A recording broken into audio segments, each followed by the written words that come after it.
Well, hi everyone. Welcome to another edition of WCM Fireside Chats. I'm really excited. We got a great guest today, David Korse from the Glamping Show USA. I met David, probably like a little over a year and a half ago. We talked for a while through email and through phone calls, and I met him in person at last year's Glamping Show USA in near Denver, Colorado. I was looking forward to going out there this year, but obviously COVID had other plans. Stuck doing this virtual thing, which is going to be really neat. I'm excited about seeing all these virtual conferences. I guess David, maybe some of the other people don't know who you are exactly. Maybe just explain a little bit about how you got involved with the Glamping Show and what you do, I guess. Sure. Well, my background is as an exhibition and conference organizer for the last long time, actually, 35 years, I guess. A guy that I used to work with 20 years ago called me about 2 years ago and said, "What are you doing? And are you busy? And looking for any new projects?" It was a little funnier conversation that he said, my brother came to me a couple of years ago in the UK and had this stupid idea for a new event, and he wanted me to invest. And I told him it was a stupid idea, and if he had any sense at all, he wouldn't waste his money, and I was not going to invest any money at all. But he never listens to me, and he didn't listen this time, and he launched the show, and it was 4 years ago. Now the show is quadrupled in size. Stupid idea called the Glamping Show in the UK, but now he's doing really well, and he wants to come to the States. Would you be interested in talking to him? So that's how I got involved, just a call from a former colleague who had a brother that wasn't that stupid. Glamping Show started in 2015 in Coventry, England. They did a test event in Denver in 2018. It was a hotel-based conference, no exhibition, just a conference content to see if anybody cared. They got about 120 people that came and spent 2 days at a hotel in Denver, and that was enough to signal that maybe there was an opportunity here. The other things they learned was, number one, it's really difficult to do this across the ocean from England. Yeah. Number two, the time zones are challenging. And number three, they didn't speak American. All their marketing materials and everything were done in English. And they thought somebody who was better equipped in the US market might be a better choice. So we joint ventured. We did the first event where I met you face-to-face last year in Aurora, Colorado. We had very low expectations, set the bar as low as we could. We hoped for about 200 attendees. We hoped for maybe 30 exhibitors. We got about 450 people to attend the show and had about 40 exhibitors. And everybody had a really productive, positive time, I think. So we thought we'd have a really, maybe even double in size this year before the pandemic raised its ugly head. And we made the decision that we had to pivot to a virtual event, start thinking about it early spring, and made the decision, I think, in June. So there you go. There's the background. Yeah, it was a really good show. Ben and I were both there last year, up until the last day when it snowed. It was like 70 degrees and sunny, Brian. Everything was just lovely. And then we were going to close at 4, and at 2:30, somebody said the wind has picked up and the temperature has dropped. And by 3 o'clock, all of our outdoor exhibitors were just scurrying. So we closed the outdoor exhibits an hour early just to get them out of the cold. So it was, but that's kind of showbiz. Stuff happens, especially when you're going to be outside. So it made everybody laugh, and we still had a good show. I was looking, I feel like I saw that they did the UK show in person this year. Yeah, it was 2 weeks ago. Yeah. And we got lucky, or the team there got lucky. They started lifting restrictions. They wouldn't allow them to do the indoor part of the show. So no exhibition center, regular sort of booth space in the hall, but they were allowed to do all their outdoor exhibits. It was okay to be in the fresh air as long as you had social distancing and had masks. And so they offered indoor exhibitors the opportunity to put their their booth spaces is like those little 10 by 10 canopy tents that you take to the beach and stuff. Yep. And so some of them did that. Some of them took kind of a virtual option. And they held the event. And then 2 days after the event closed, the UK closed back down again and said no events in person. So it may have been the only trade event that took place in the UK during the pandemic for the rest of the year. And do you know what their turnout was like for that? They had probably half as many people as they had last year, but they couldn't probably have accommodated more than that because of social. There's a limit to how many people could be on the grounds at one time. It's almost as if people rehearsed for it and just said, okay, well, you go and I won't. So exhibitors seem to be happy. Mostly they were just happy they could hold the event and live to fight another day next year, hopefully completely face-to-face again. So was your choice to go virtual completely related to like the restrictions in area, or why? That was the reason for doing it. If we had thought about it more than we're not allowed, we would have wondered, well, how many people would really come and who's going to be coming? But we never got that far. We talked to the people in Colorado at the venue who said, look, we don't really know what's going to happen, but right now we have hospital beds on the show floor.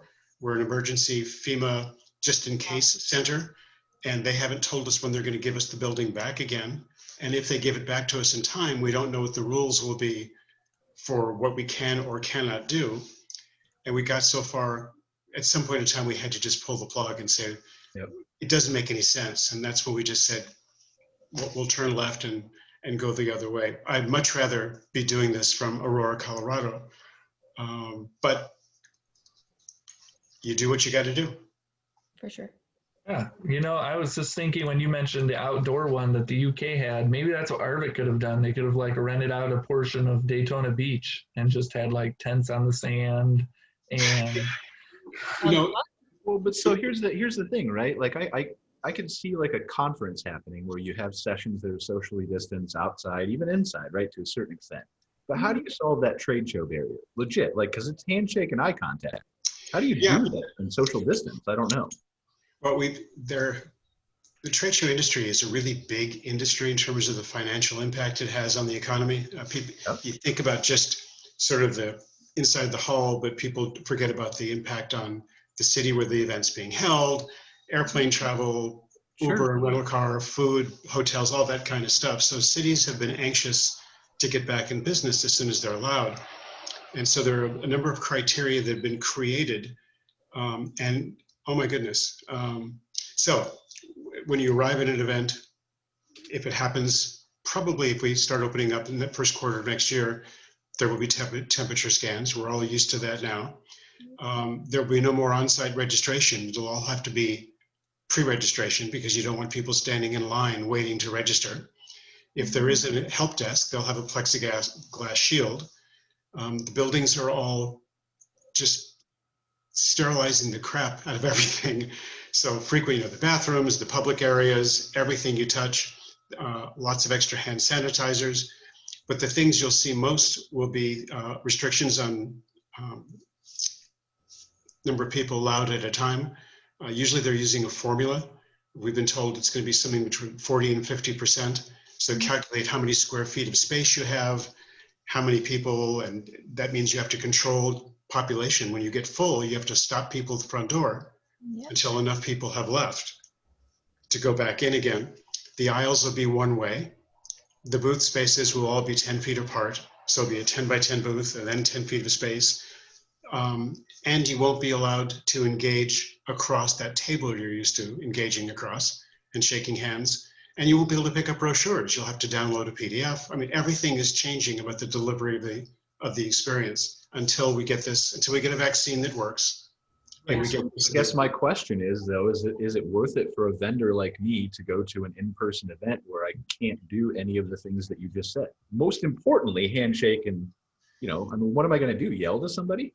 I think, Brian, by the time events open up again, it will be fixed. Yes. I think it's, but yeah, hypothetically. So, and once, depending on when a vaccine happens and how long it takes to distribute, and whether it's the second quarter of next year or it's early 2022, whenever that magic day happens, things will return to something much closer to normal, and we'll be able to get back to kind of living our lives professionally and personally the way we did before. But during this shoulder period where we're not quite certain, welcome to the world of virtual events. You don't have the option of going and shaking someone's hand without getting smacked.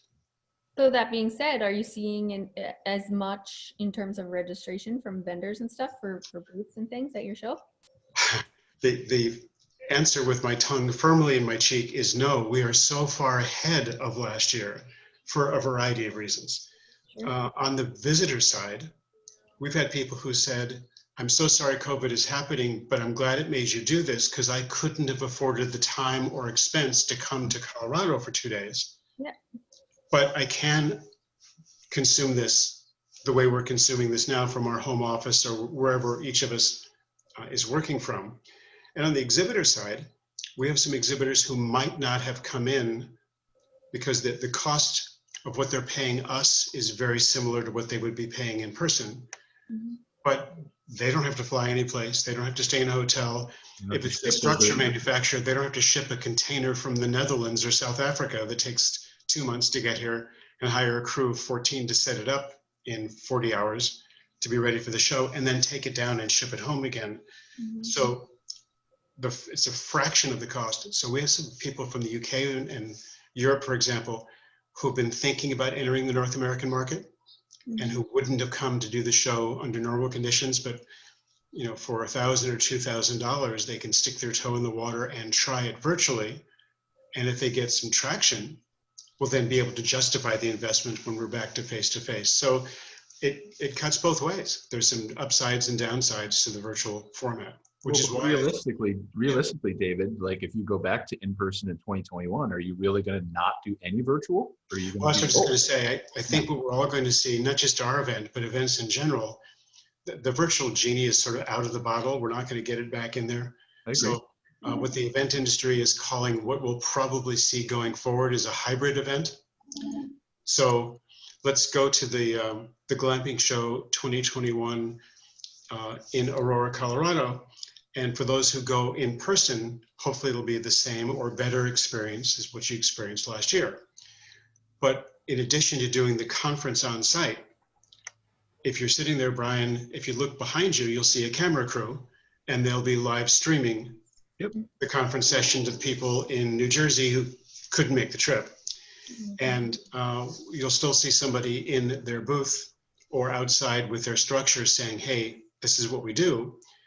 But we'll have somebody who's good in front of the camera and fast on his or her feet, going literally from booth to booth and doing interviews and saying, so, Brian, what's new since we saw you last time? Tell us what you're showing, what's here, and giving you the opportunity to engage with that broadcast audience and giving you a virtual presence online for people who can look at your products and services that are not with us face-to-face. So it'll be hopefully the best of both to keep everybody engaged. That's at least what everybody thinks is going to happen. I agree. I nominate Ben to be the guy that goes booth to booth. Well, I'm open for it. I guess, David, you mentioned, Brian mentioned the handshaking, and I think when we spoke about the conference, that was an area you were kind of concerned about, was not having those interactions with the vendors and making sure the vendors, I guess, how do you tackle that as a virtual show? How do you make sure that the vendors are getting those interactions? Well, I think it's a case, Ben, of, you can lead a horse to the water and then you hope it takes a drink kind of thing. We're doing as many things to make it easy for people to engage either with each other, because that's the big deal of the conferences and the expo as well. Networking. Yeah, networking, talking to colleagues, and facilitating that kind of conversation with our exhibitors and our sponsors. So we're doing as many things as we can. The lobby area of the event is kind of like a giant Facebook wall where you can see if Brian shows up and Kara sees that Brian has shown up, she can reach out to Brian digitally and say, hey, Brian, didn't know you're going to be here. How's it going? So there's that opportunity to engage. We've created some discussion forums where people on a topic specific area can go and engage. We've given each of our exhibitors the opportunity as a free or a value add service to have some kind of special promotion. whether they're going to give something away, have a drawing, offer a discount. And then we created a special window in the lobby area where we have listed all of those. If you see something that's of interest, you can click on it and it takes you right to their digital booth space. So we've tried to make it as easy and intuitive to do as possible. And if you ask me the day after, I'll tell you how that worked. Right. Yeah, that's the answer. Like we're doing everything that we can to facilitate traffic to booths, but we have no idea how this is actually going to play out. Neither does Harvick, neither does KOA, nobody does. Nobody does. And one of the things that is a pet peeve of people like me who organize these kind of events is that you got two kinds of exhibitors usually. You get those who are engaged. They do pre-show emails. They reach out to their community. They put the little tagline on their, see me at XYZ Expo booth number 1234. They do things to promote their own activity. And then you have those who are completely passive. I bought a booth. I'm going to show up. I'll read USA Today until somebody shows up and asks me a question. They don't engage unless somebody reaches out and engages with them. We have tried to encourage all of our exhibitors to be in that first category, and happily, a lot of them have. But at the end of the day, it's a joint effort, and we both have to kind of work together. We'll be providing every exhibitor with Google Analytics for what happens in their own space. We'll share the macro analytics and all of our demographics with the entire community, just like we did last year. We didn't keep anything secret. We told everybody exactly how many people we had and all that stuff.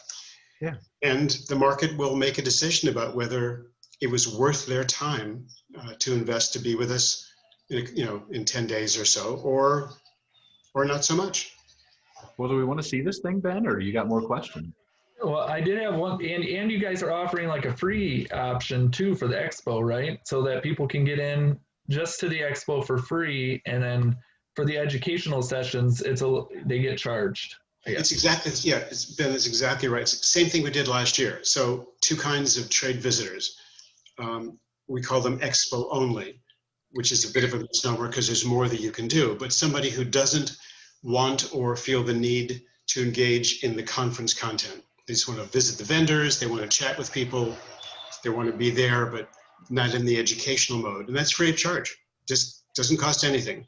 Just like it did last year. We had people who came to the exhibition center, engaged with the visitors, went to the coffee breaks and stuff, but didn't do anything else. And I forgot I had not turned that off. I'm sorry. Well, mine rang too, so don't feel bad. Oh, thank you. So you can come in free of charge and do all of that stuff. If you want to come to the conference, there are 11 sessions. We have some fabulous speakers. It's millions of dollars worth of consulting expertise, for you.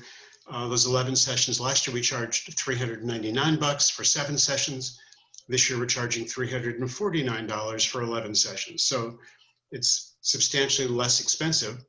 And you can consume them two ways. You can consume them in live streaming with the extra advantage that you're there organically, and you can ask questions from a chat, using a chat vehicle. Or if you can't make the session or you want to see it again, as soon as we finish the session, it will have been recorded and it'll be available on demand. So the live part of the show is October 13th, 14th, and 15th, but the show is staying open until Halloween, until October 31st. So there's 17 days of opportunity, whether it's to look at a vendor's booth or to see people who are in the lobby and chat with them, or to consume, if you paid for it, the conference content. So last year on site, it was 250, I think, who paid for the conference, and about 200 who drove in or flew in but didn't go to the conference. This year, as you would expect, it's about the same number who are paying for the conference, but a whole heck of a lot more who are coming from all over the place. Yeah. To see There's no travel involved. There's no, It's easy.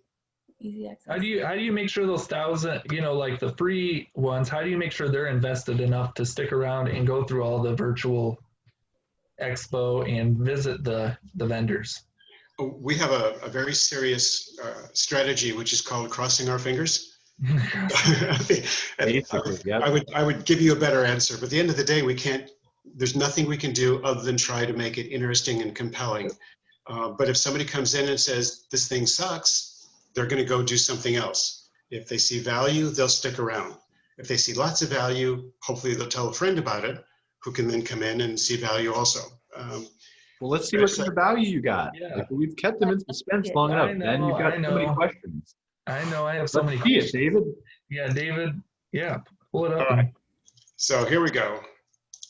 Can you all see my screen? Yes. Can, Okay. yeah. All right, so right now we're just on our regular, it's glamping.show.us. If you haven't already registered and you want to come on board, that's where you do it. In fact, you can see a register button right there. But right now, this is what process you'll go through. Once you register, you'll create your own password. And when you get, let me just, whoops, see, I can't spell my own name. In there. And put in your password. Then you have to do a high math problem. Oh, no, that disqualifies me right there. Yeah, well, you can keep, I think you get 3 tries, Brian, so. Oh, okay. All right. So I can phone a friend or something? So you can. All right. I can help you out, Brian, if you need help. I do. I definitely do. All right, so it looks like we're back on the site. The only difference you'll see is that now my name is up here in my photograph. So I'm going to take you to the main lobby. And this is where we think folks will spend a lot of time. Let me just move this thing over, or it's not actually working with me now, so I'm going to get that out of there. Never mind. So when you get to the main lobby, a couple different things to point out. First thing, we hope everybody will go up here on the left-hand side and create their profile. So Kara, the first time you come in, if you register, please upload your photograph, tell people a little bit about who you are, so that when you post, as you can see here, people will be able to reach out and connect with you. Staying on the left-hand side, this window, this very large window, specials and deals, every one of those exhibitors has some kind of a show special, a giveaway, a drawing, something. What is Woodall's special offer? Because everything is free. That's a good. You know what? I'm not going to ruin the surprise. But I think Ben committed you to giving away free baseball hats or something. But oh, nice. Okay. Those are all here. Then you can look at upcoming sessions. You can see who you've been latest updates. You can see who you've made connections with. So it's kind of an admin side on the left. On the right-hand side, there are some small banners from some of our exhibitors who want to capture your attention, so you can click here and go right to their site. But the most important part is this middle part. I'll try not to make you nauseous by scrolling too fast, but this is here's the lobby. You can see who's been here, you can see when they were here, and it isn't just commentary, but as we go farther down, some people got creative. So you can post photographs, and it just keeps going. Now, we started doing this was all make-believe copy. If I get down a little bit farther, it was just people on the team just putting stuff so I could play show and tell. Mm-hmm. But as people have been registering, they have come on and registered themselves. So these are all people who have registered, who have come in and started adding stuff. This is not us making stuff up anymore. So ideally, you would want people to come in here and fill out their profiles before the thing starts. And we're going to send out an email to all of our pre-registrants a couple days before the show saying, hey, save some time, get this done now. But you can go here. Once you're registered, you can actually go here and do this registration part and the profile part right now. So the show is not open. It's not a public site. Won't open to everybody for everything else until October 13th. So this is the part where I said, Carrie comes in, she sees Brian show up and can say, hey, Brian, what are you doing here? I thought you were working today. And you can have that conversation. And Brian, you have the choice of either accepting or very politely declining Kara's offer to connect. So how do you politely do that? Like, no, I don't want to talk to you. How do you do that politely? There's no way, but I was just trying to make it sound better. So this is the lobby. And everybody can go here. The second place that everybody can go, we call our discussion forums. Originally, we did research after last year's show. You can see one of our sponsors is here. We did research after the show saying, what are the things you really want to talk about next time? And we got 5 different topics that were at the top of the list of everything else. We added a 6th topic down here because we didn't know what COVID-19 was last year, but it kind of reared its ugly head. But these are the things Good old days. Yeah, God, wouldn't it be nice when we were blissfully ignorant? Yeah. The two things that got the most traction were securing investment. How do I get a loan? How do I explain to somebody what I do for a living? Or how can I find investors? And wastewater management. Those are the two things people wanted most to talk about. But people who are new to the glamping industry, here certainly in the US, and Kara, I'm not sure it's the same in Canada or not, but adding glamping to existing campgrounds and RV parks, do-it-yourself marketing, social media, and of course the COVID-19 stuff. Now, if I move into one of these, this is basically a chat room. It's not moderated. We'll have somebody there helping to make sure that nobody is acting inappropriately. We've even got a video how to use the discussions for people who aren't sure. But this is where we hope people will go and just say, hey, how are you doing this? Or I've got a problem, or does anybody know about that? And they'll hopefully be self-sustaining. This is part of the leading a horse to water. We'll see how the engagement goes. So everybody is entitled to go here. If you are a paid delegate, you'll go over here to the sessions. I do have one question, David, before you go on. With the discussion forums, will you have people there from your team on the day of trying to prompt conversations, or are you just kind of depending on people to do it on their own? Oh, no, we'll be hanging out and saying things like, so, is there anybody here? And whatever we need to do. Okay. But by the same token, I don't want to artificially create a conversation that doesn't have any value. But so sometimes people are nervous and they don't want to be the first person to post. And so, yeah. Or unless we could maybe get you to do that for us, and then it'll look like it was organic. Well, I've got to pretend like I'm not working every day, so I'm busy. All right, got that. So this is the conference program. And as you go through these, you'll see this is who it is. This is when it is. You can go here and look at the detail and find out when exactly it's happening. You see Kathleen is the speaker. Here's the subject and a summary of what's going to be talked about. And if you are a conference delegate and you paid, this is where you'll actually attend the session. So you have this information on all 11 of these events. Now, last year, as you may remember, for the two guys who were there, it was a 2-day event. We had 14 sessions, but they were in 2 parallel tracks. So there were 7 sessions and 2 during each session.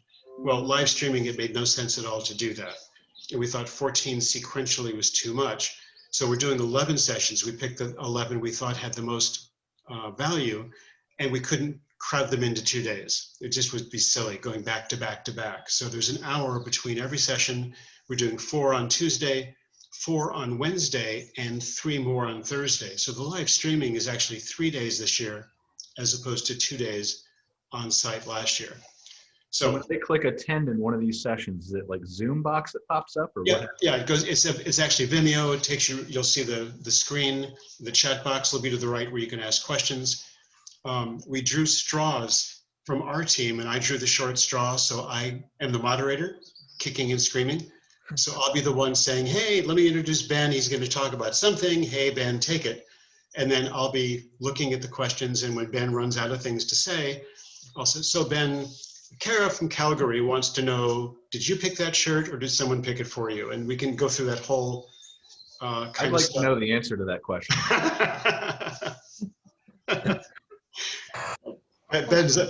He's temporarily on mute.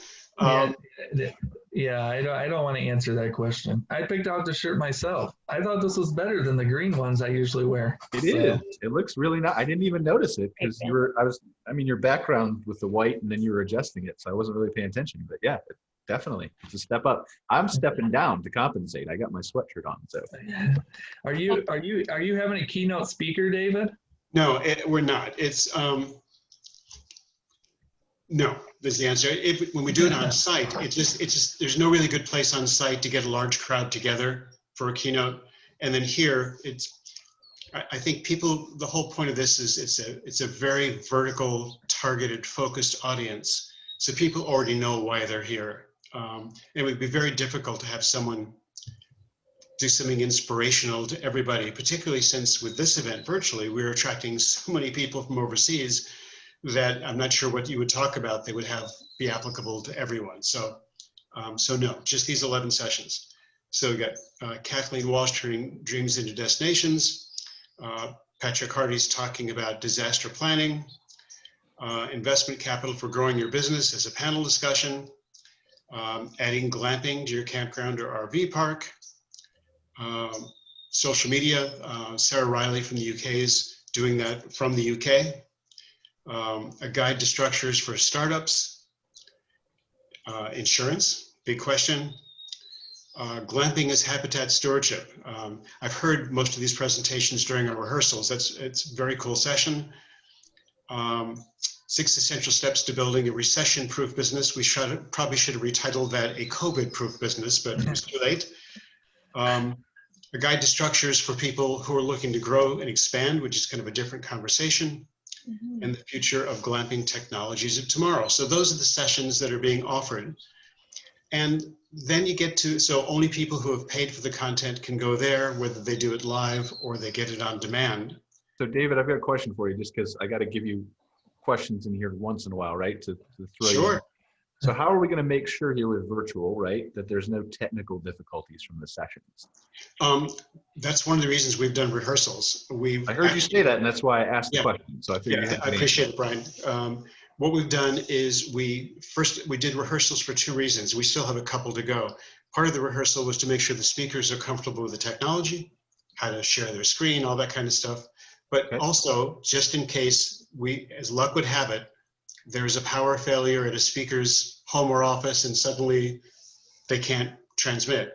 So we have every session, or by the time we get there, every session will have been pre-recorded. So worst case, we'll go to the recorded version as opposed to the live streaming version. So okay, that's a good idea. We're done everything we can. Now, if there's a global power outage, we're just all kind of screwed. But well, I think if there's a global power outage, probably the last thing on our mind, no offense, David, will be going to the glamping show. No offense taken. I won't be thinking about it either. Yeah. So, yeah, I've seen some interesting things. So I've seen that there was one conference, I can't remember the name of it, a couple of weeks ago, that was sending all of their speakers to a local hotel to use their internet to make sure it was more reliable. I think if everybody's in the same zip code, that's certainly something you can do. Well, I think they had them fly to a hotel, or I don't know how they worked it out with COVID and logistics and all that kind of stuff. But the idea was the hotel was super cheap because nobody's traveling. So that's the conference program. And then the expo hall. So the expo hall is right here. Officially, we have 60 confirmed exhibitors. Unofficially, we got another commitment this morning, which has not been processed yet. So if you ask me tomorrow, I'll be able to say 61. We have 3 different sort of levels of exhibitor participation. And so the people who invested a bit more are at the top of the landing page. So this is them. So you can see, hopefully there are logos and names you recognize, and hopefully there's some there that you don't recognize, and which is part of the point of to get to meet new people. Educating you to some people who you might not know about yet, and that's the reason they're coming, so that they can tell you they exist and try and get you excited or interested. So I thought one of the things that was really interesting last year about your show was there was like a couple tent companies there and some other companies that were there that I had never even heard of.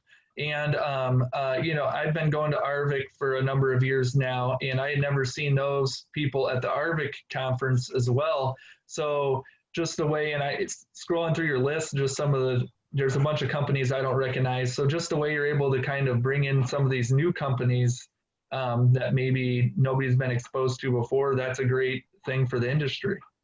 Yeah, it's, I think that's sort of the point. I mean, if you think about, Ben, if you think about what you guys do as a trade publication, you're trying to provide information and education to a qualified audience who are your readers, subscribers. And you're able to do that because you provide a platform for companies to advertise their products and services to that qualified audience of subscribers, right? That's what a trade publication does.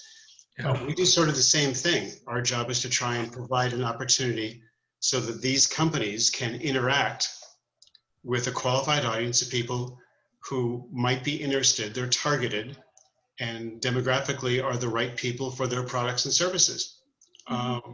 and everybody wants to say, here's what's different about me. So you've got multiple structure people and multiple people with tents, for example, but a lot of people that don't have tents. They have other alternative kinds of structures.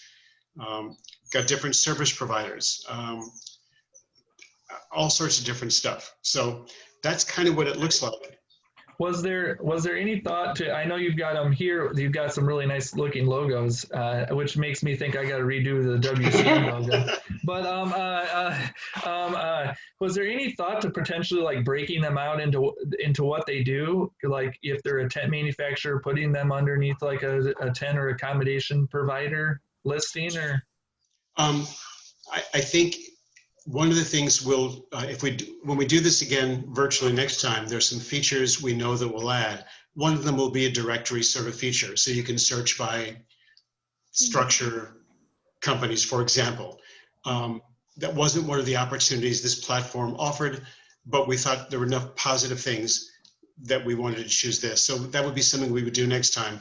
In this particular case, on this particular platform, that is not an option. But the other thing everybody's got that list, right? No matter what conference you're doing, this is year one for virtual. So we're all going to find things that we want to do differently if, God forbid, there's a second year virtual, right? Yeah, it's, I guess the good news, or bad news for us, good news for you, is with only 60 logos to look at, or 61 tomorrow, it doesn't take very long. And I think if somebody's making the investment to be here, people are going to, here's what they're going to do. They're going to say, they're going to go here and they're going to click, and they're going to see what does Rainier Outdoor do?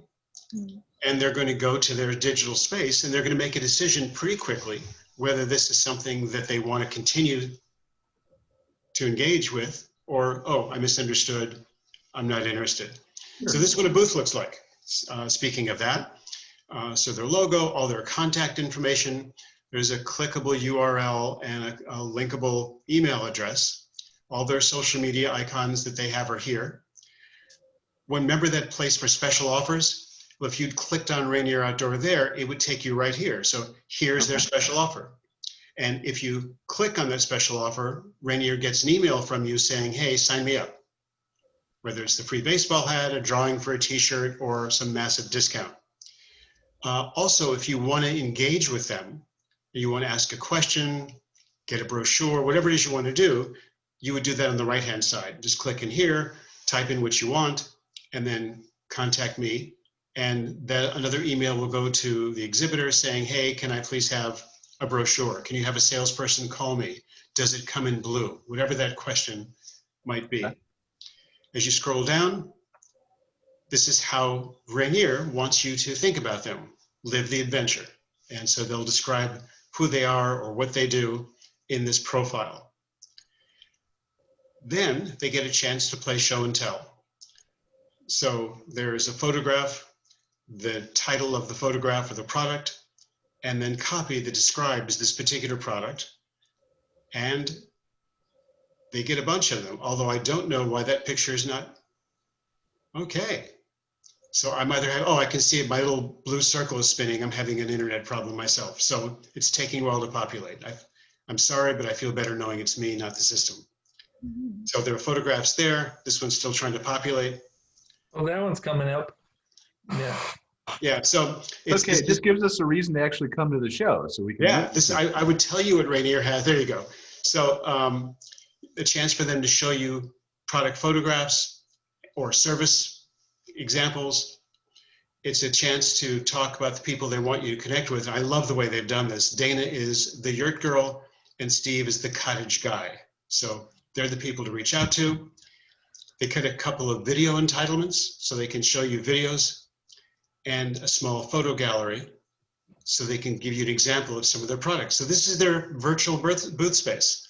This is all the stuff that they have. And now they're all the pictures are thankfully finally getting here. So go ahead, Ben. You ask yours first. So do you have a live chat feature with this, or is it just an email, like where they send an email to the vendor? It's a good question, Ben. If you had asked this question even 3 or 4 months ago when we were first getting started, the industry was first starting to populate with virtual events, the answer would have been yes, there's a chat feature. But the first several hundred virtual events that took place around the world, everybody suddenly realized that chat to the exhibitor is a double-edged sword.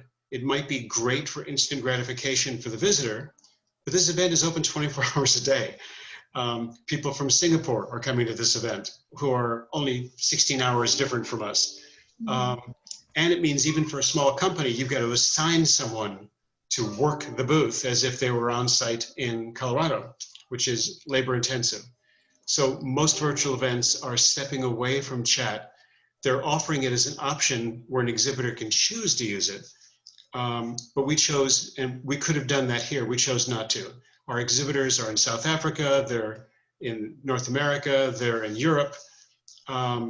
It was just too clumsy and too fraught with people being disappointed, saying, hey, nobody's there, what's the story? So we decided. I think I'm on the fence with that. Like, I agree with you completely for your use case. Like, with all around the world, time zones, that would be a nightmare.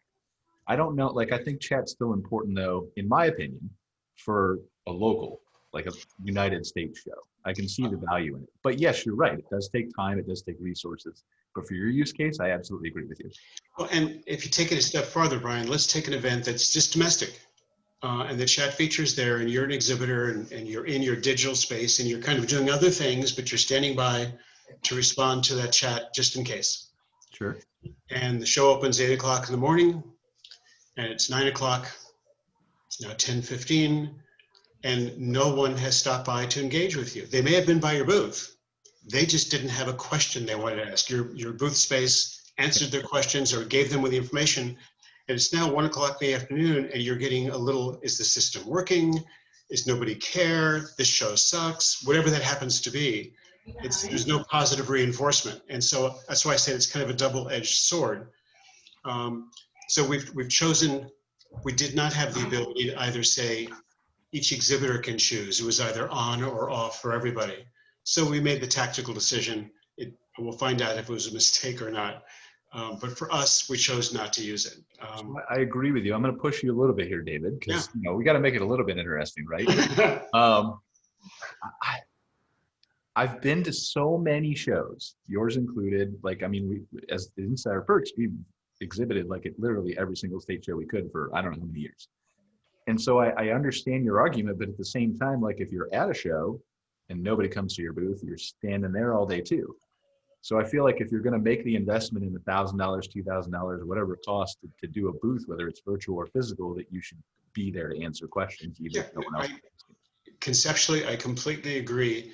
Having seen the overwhelmingly negative response from the exhibitor community to the exercise over the last several months, as I say, we made a tactical decision. If it was the wrong one, it will not be my first. No, I agree with your decision, to be clear. Like, because for multiple reasons, but because of the time zones especially. So I'm not questioning your decision. No, I overall think it that way.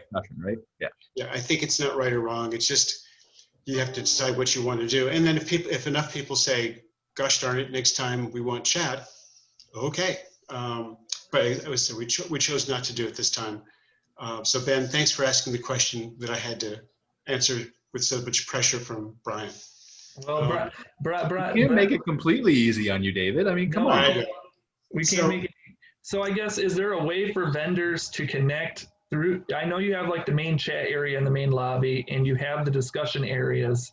Is there a way for like vendors to connect with attendees, I guess? Do they have their own like chat area or anything? No, the vendors have the same lobby chat opportunity. Everybody's a visitor to the show. Everybody's registered for the show, exhibitors as well. So when they see Kara come onto the wall, reaching out and talking to Brian, somebody can reach out and ask Kara if she wants to connect with them. So it's very public. People can reach out. We've tried to explain to exhibitors, we are not comfortable having them reach out and say, hey, come to my booth, to stay in their booth and wait for people. Similarly, we've said to visitors, you're not allowed to go and, if somebody comes in as a visitor who should be an exhibitor and they start promoting themselves, we'll reach out to them and ask them to please cease. And if they are impolite and don't agree, we'll invite them to disassociate from attending. So we're trying to keep visitors as visitors and vendors as vendors and not have anybody in the middle. And we'll do the best we can. Yeah, definitely.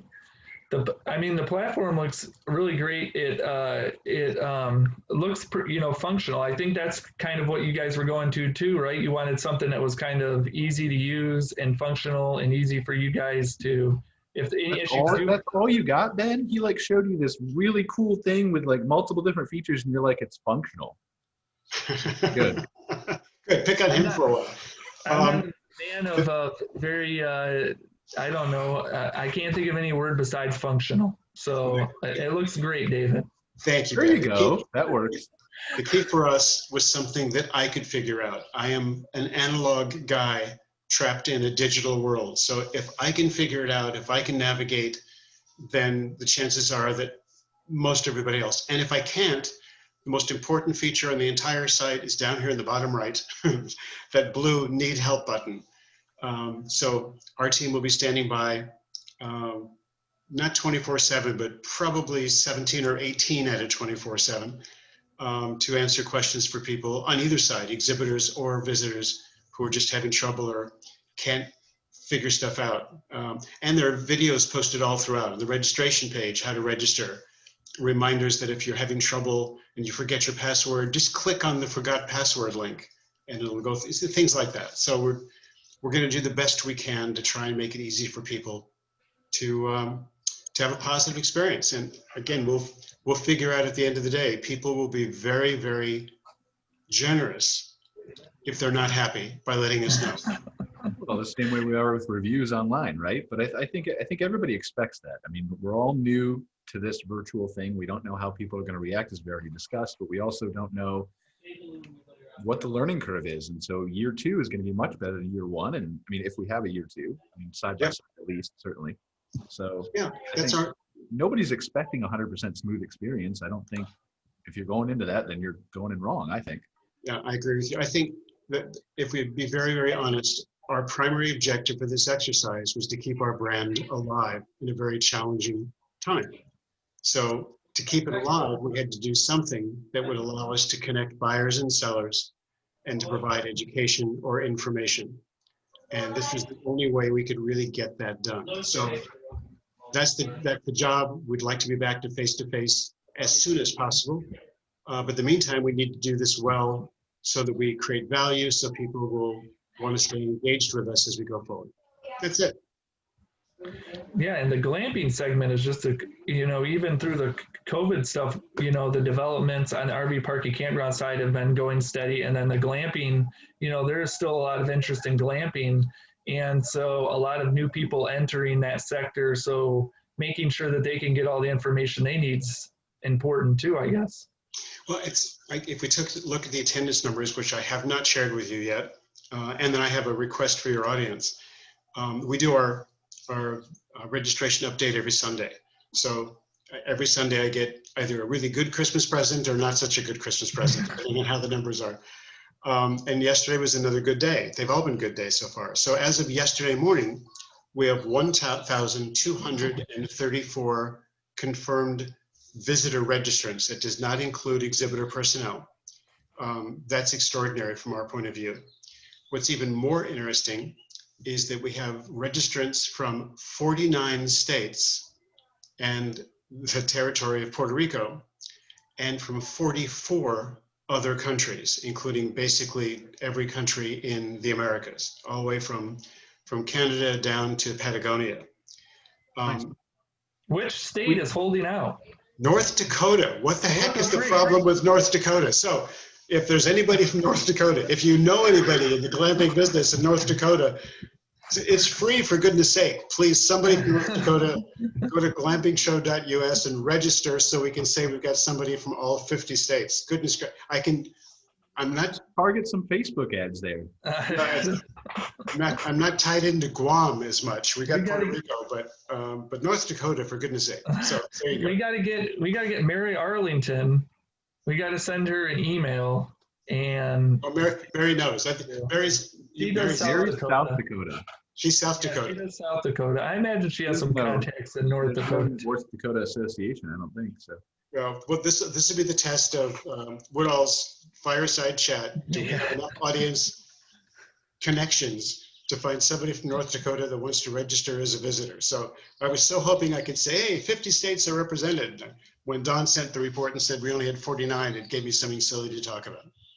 We get full credit for any North Dakota people that sign up now. So anybody from cut of the free that they didn't. yeah, from the 50% commission on all free registrations. So you said the Pretty good deal, Ben. I would take that. Yeah, the over 1,200.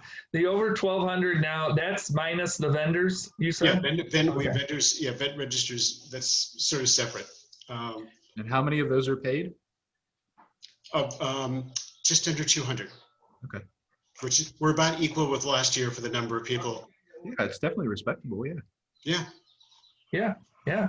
And so I guess, have you, I've been talking to a lot of vendors, and there are a lot of vendor concerns. How do you calm those fears of vendors that are afraid they're putting money into something that, I mean, it's like you literally all, can until you see what happens. Yeah.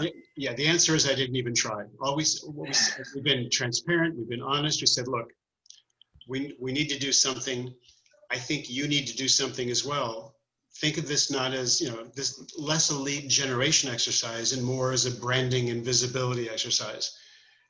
Having said that, however, one of our exhibitors is also advertising and placed an ad on one of the pre-show pages. Okay. And they have already closed business from responses to their banner ad before the show is even opened. So it was not just a visibility marketing kind of thing for them. They actually, it's been an active lead generation exercise for at least one of our exhibitors who advertised in part of the pre-show promotional activity, which we're ecstatic about. So, but next year you're going to cut it down to an email and that's it, and it'll just. Having said that, moving on. So all I'm saying is we've been honest. Say, look, if you have it in your heart and your budget to support this, can't tell you what's going to happen. It's new for everybody, but I think we can deliver the right people to see your messaging. We would love it if you give it a try. And we've gone from 42 participating exhibitors last year to 60, and parenthetically 61 by tomorrow for this year. So that's a 50% increase almost in people who are giving us a try to see how this virtual thing works. And that's all you can do. Like, I mean, that's all honesty and transparency. Nobody knows how it's going to play out, but you doing that, I think, is the best course you could possibly take. Thanks. Well, fingers crossed, and we'll see what happens starting October 13th. Yeah, and I like the fact that, you guys have been doing some advertising, but it's not like over the top, where like you're guaranteeing or you're ramping up for this huge show, which I mean, it's going to be a fairly large show anyways, but you're not like overselling it, which is good, because I think some people get in the habit of overselling stuff. Well, there are two approaches to doing this kind of stuff. As maybe this is my age speaking, but under promising and over delivering is a lot easier to live with than the opposite. Yep. And being transparent means you're kind of sharing with the community, and we're just being honest with them. So it doesn't work. We all tried our best to make it work, and it did. Some things don't work. If it works great, better than expected, that's a bonus. But we're kind of all on the ship together, making the voyage together, and hopefully we'll get to where we want to get to together. Yeah, yeah. Well, I think I'm all out of questions. Brian, what about you? I mean, it could be a little bit. Again, I mean, he showed us the platform. It looks good. Yeah. It's well put together. Yeah. I mean, nobody really knows how it's going to turn out until it turns out. So that's all we can do is kind of wait and see. I think Glamping is the first big show, right, that we've had. Is that right? Yeah, I mean, there was a Back to Camping Summit in the spring, but yeah, this is definitely the first big fall conference. And I mean, I'm pretty excited just to see everybody who's attending, and just to see, how the platform performs and how the event goes. So well, I expect all of you to cross your fingers with us then, please. Well, I'm sure we'll go fine. And the thing is regardless of how it goes, you've been honest and transparent. So, I mean, it's not like you're, again, like we talk about expectations, right? If you build them up really high and then they get disappointed, then they're going to become and rightfully probably angry with you. But if you're honest and transparent, say, I don't know how this is going to work. If you want to give me your money, go ahead. It might be great. You might get business like this email. You might get business during the show, but you might not. Then it's their choice, and you've been transparent. That's all you can really do. Yeah, we're doing our best, and that is all we can do. Yep. And the viewers can get more information, glampingshow.us, and that's where you register. And I think we have the link on our Facebook page too. I put the link in the comment section, so anybody who's on our Facebook page right now can just click on it and go to see more information. And thanks, David, for giving us a view of the back end. That was all, new. I think people like to know what to expect when they sign up for these types of shows. So it was great that you were able to show us what it's going to look like. It was my pleasure, and it was fun. I appreciate the time. Thanks, guys. Yeah. We're going to end early, like 4 minutes early, Ben? You don't have anything to say? I mean, I could just ramble on. I mean, I've got a lot to say. I don't know if it's about the glamping show, though. What's the first thing that pops into your head? The first thing that pops into my head is, how long is Brian going to extend the show? That's the very first thing. Brian for 4 minutes, but you keep saying you're going to ramble on, and I don't hear anything except reflecting to me. But anyways, yeah, I think we're going to end a little bit early. So all right. 4 minutes early. Hopefully the audience can forgive us. So, guys, have a good day and a good week, and hopefully we'll see you in the lobby at the show. Yeah. Thank you, Dave.